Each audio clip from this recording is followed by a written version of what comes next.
Hola, estimados alumnos.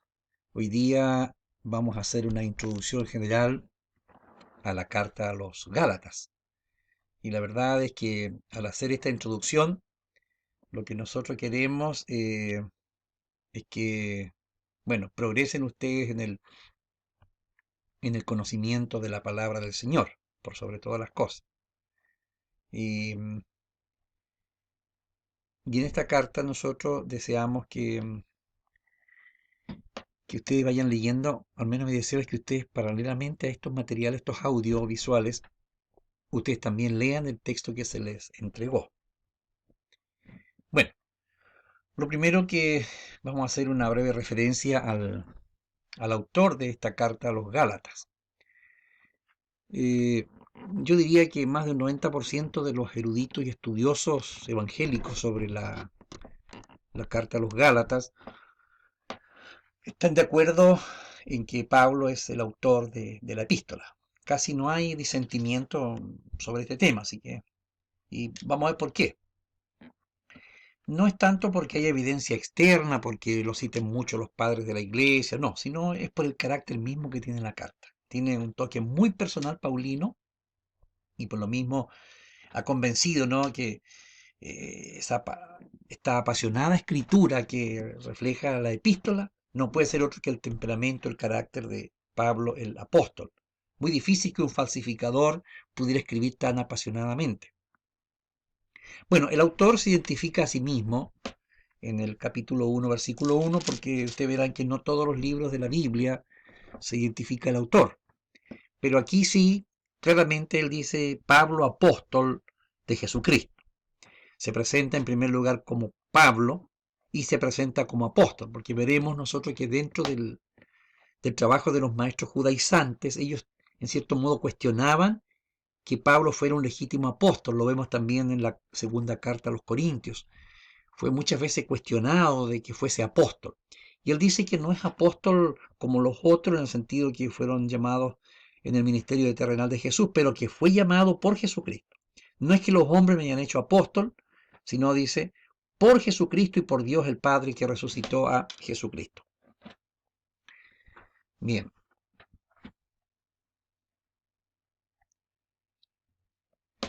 ¿A quiénes se dirige la epístola? A eso lo llamamos los destinatarios. En el versículo 2 dice, a las iglesias de Galacia. A todos los hermanos que están conmigo, bueno, y todos los hermanos que están conmigo saludan a las iglesias de Galacia. En el 3.1 a los destinatarios los llama Gálatas. Entonces nos preguntamos quiénes eran estos Gálatas, que resulta un poco extraño ahí en el contexto de ese tiempo hablar de Gálatas o Galos ahí, ¿no es cierto?, en el Asia Menor. Bueno, la palabra Galacia en los días de Pablo, en el siglo I, tenía al menos dos sentidos. Uno, el sentido étnico o etnológico, que denotaba una región de Asia Menor ahí alrededor de la ciudad antigua de Ancira o Ankara, como se le llama en forma moderna, es la misma Ankara actual, pero ese tiempo era Ancira, y que hoy día corresponde al país de Turquía. Ese tiempo era Asia Menor, y allí en esa provincia, en el siglo III antes de Cristo, se aposentaron ciertas tribus célticas o gálicas, podamos llamarlas de las dos maneras, que provenían de regiones de Europa, se asentaron en el siglo III antes de Cristo y formaron un reino gálata, un reino céltico. Más tarde, cuando Roma llega a tomar posesión de esos lugares en el año 25 después de Cristo, Roma lo establece como una provincia romana y se llamó la provincia romana de Galacia. Entonces ahí está el sentido etnológico de la palabra Galacia. Si miramos nosotros aquí, vamos a ver que toda esta zona con verde clarito que está aquí, ¿ven? Todo esto aquí corresponde a los asentamientos celtas de la antigüedad. Todo eso fue cultura celta y dominado por los celtas desde muy antiguo, antes que llegue el Imperio Romano. Pero también los celtas cruzaron aquí, ¿no es cierto?, este estrecho y pasaron a Asia Menor. Y aquí en esta zona, alrededor de lo que hoy día es Ankara, en Turquía, porque hoy día todo esto aquí es el país de Turquía. Ellos se establecen entonces en esta zona que es la Galacia propiamente dicha, allí forman un reino gálata. El otro sentido en que se usaba la palabra Galacia, podríamos decir en sentido administrativo, porque también hacia el sur se prolongó el dominio gálata hacia el sur, y la verdad es que cuando hablamos del sur, estamos hablando de una región que Pablo evangelizó, allí donde estaban las iglesias de Antioquía de Pisidia, Iconio, Listra y Derbe. Entonces, hasta la provincia de Galacia se amplió en la costumbre romana para llamar también Galacia al sur de lo que era Ankara o Ancira. Entonces el debate es, ¿a quién escribió Pablo su carta a los Gálatas? ¿A iglesias que estaban en la zona de Ankara, arriba en la Galacia propiamente dicha, o a la parte sur donde estaban las iglesias de Iconio, Listra, Derbe? Bueno, ahí está una pregunta interesante. No, hasta tiempos recientes había bastante discusión sobre eso. Pero hoy día vemos que la tendencia en los estudiosos es concluir que en realidad Pablo su carta a los Gálatas las escribe a las iglesias que están en el sur de la provincia de Galacia, es decir, Iconio, Listra, Antioquía y Derbe, ciudades que él visitó en su primer viaje misionero. Si usted lee el libro de los Hechos capítulo 13, vamos a ver que Pablo visitó esos lugares más o menos en el año 47 después de Cristo, predicó y estableció iglesias en ese lugar. Por lo que él dice, dentro de la carta de los Gálatas, la forma como les habla, se ve que él había trabajado con ellos, que los conocía de manera personal. Por toda esta razón, entonces, es que la tendencia en los eruditos bíblicos es considerar que la carta es escrita a estas iglesias, Iconio, Listra, Antioquía y Derbe, aunque como digo, antiguamente se pensaba que se refería a cristianos que estaban allá en la zona cerca de Ankara, es decir, las ciudades de Pesimo, Ancira y Tabio y otras ciudades que allí también había cristianismo, pero repito, vamos a tomarlo en el sentido que eran las iglesias de Iconio, Listra, Antioquía y Derbe. Estas serían las iglesias gálatas donde habían creyentes gálatas.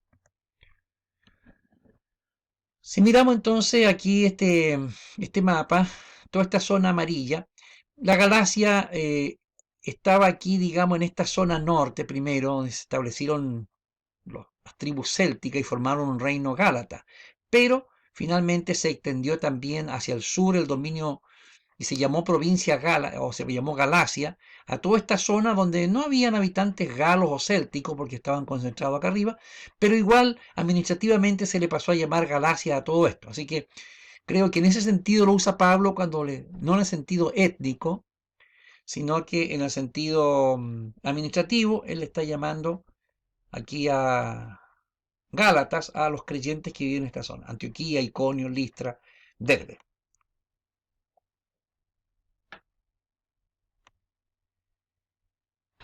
Aquí está un mapa del primer viaje misionero de Pablo cuando entra en contacto con las iglesias de la Galacia meridional o la Galacia del sur. Vemos que el primer viaje misionero de Pablo parte aquí de Antioquía, con Bernabé y Juan Marcos, cruzan la isla de Chipre y llegan a Pergue, donde Juan Marcos decide volverse y se vuelve a Jerusalén. Y ellos continúan, ¿no es cierto?, con su viaje misionero, continúan hacia Antioquía en la región de Pisidia, no confundir con la Antioquía de Siria que estaba acá, este es Antioquía de la región de Pisidia. Luego de Antioquía van a Iconio, predican ahí, predican también en Listra y en Derbe. Y de ahí entonces el apóstol con su compañero Bernabé vuelven nuevamente hasta Antioquía, que era su base de operaciones misioneras. Este mapa hay que tenerlo bien en mente porque esto justifica que Pablo escribiera a estas iglesias en Galacia, en la parte sur de Galacia, porque él había trabajado con ellos y les había predicado el Evangelio.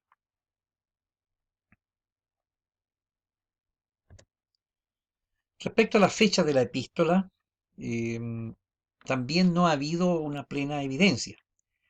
Pero la conclusión más o menos general entre los estudiosos es que esta carta lo más probable es que fue escrita antes del concilio de Jerusalén. Recordemos que este concilio, fecha probable, fue por ahí como el 49 o el 50 después de Cristo. Por lo tanto, entonces, la evidencia apunta que se habría escrito por ahí como el 48 después de Cristo. Y si fuese así, esta sería una carta bastante temprana que tenemos del apóstol Pablo. El Concilio de Jerusalén debatió este tema de si los cristianos tenían que obedecer la ley de Moisés para ser cristianos y practicar el rito de la circuncisión, o las comidas y todo eso. Ahí se debatió eso. Y como Pablo en su argumentación a los Gálatas no menciona ninguna conclusión del concilio, da a entender que el concilio todavía no se había efectuado. Entonces, la carta la habría escrito antes, porque si Pablo hubiese escrito esta carta después del concilio, Pablo estaría argumentando y diciendo claramente, no, el concilio decidió que no hay que guardar la ley de Moisés, los gentiles no están obligados a guardar la ley de Moisés para ser cristianos. Entonces, fecha probable de la epístola, vamos a tomar ahí el 48 después de Cristo, algunos dicen el 49. Estas fechas no son tan exactas porque estamos hablando de 2000 años atrás. Respecto al propósito y tema de la carta, hay que entender un poco lo que trató el concilio de Jerusalén. En Hechos 15 está este concilio y el gran tema de fondo era, hay que someterse a la ley judía, incluyendo la circuncisión para ser cristiano.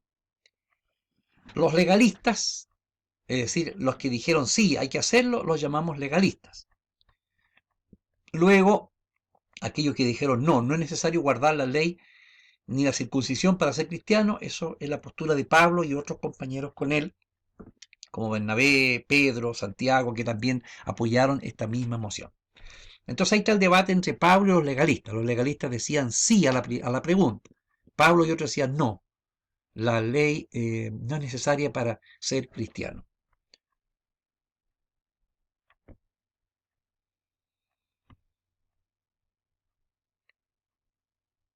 Este fue entonces el tema que vamos a analizar en los estudios de la carta a los Gálatas. Hay un comentario que hace el Nuevo Auxiliar Bíblico, dice, comillas, el motivo principal que evocó del apóstol esta enérgica carta fue un ataque de algunos cristianos de mentalidad judaica contra el evangelio que Pablo había transmitido a las iglesias de Galacia. Aquellos falsos maestros enseñaron que el evangelio que predicó Pablo era solo el primer paso de la vida cristiana y que los convertidos necesitaban entrar en una bendición más amplia por medio de la obediencia a la ley de Moisés. Esa era la postura de los judaizantes. ¿Qué peligro tenía esto? Esta idea judaizante representaba en el fondo un atentado al evangelio de la libre gracia de Dios, que dice que nos salva no por obras, sino solamente por fe y por gracia. Y el problema fue que muchos creyentes en Galacia, en la región de Galacia, aceptaron la idea de los maestros judaizantes o legalistas, y Pablo dice que esto es otro evangelio. Pablo se da cuenta que esto pone en peligro el auténtico evangelio cristiano que predicó Pablo. La situación, dice, era tan grave que este desviarse de la fe que ocurrió en Galacia podría ocurrir también en otras iglesias que Pablo había fundado. Así que por esta razón, Pablo envía de manera muy apresurada esta carta a los Gálatas, diciéndole cómo es posible que tan pronto ustedes se hayan desviado de la verdad o del verdadero evangelio. Aceptar la idea de que el cristianismo, aceptar la idea de que es necesario que los cristianos guarden la ley de Moisés, o el evangelio más la ley de Moisés, para Pablo representaba un retroceso inmenso. Finalmente el cristianismo, de no mediar la intervención de Pablo, habría terminado siendo una secta más dentro del judaísmo, ¿no? Una secta sujetada a la ley, y Pablo tenía la visión de Dios, tenía el entendimiento de que el evangelio no era eso, que era algo muy radicalmente opuesto a la fe judía. Dios estaba